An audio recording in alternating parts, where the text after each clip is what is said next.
Hello guys, তো কেমন আছো? আশা করি ভালো আছো। তো আমাদের এখানে কীর্তন হবে, তো সেখানেই ঘুরতে আসলাম আমি আমার ফ্রেন্ডরা মিলে।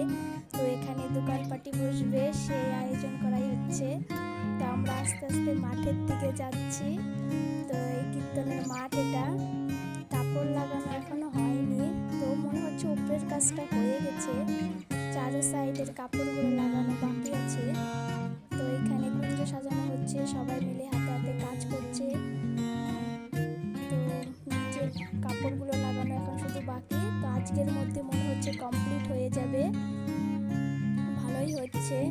তো আমাদের বাড়ির পাশে এটা হবে, তো সবাই চলে এসো। উপরের কাজটা কমপ্লিট হয়ে গেছে, এখানে কুঞ্জ সাজানো হচ্ছে। ভালোই হবে, খুব মজা লাগতেছে। তো কালকে আমাদের অধিবাস, তো সবাই চলে আসবে। Tata, bye bye.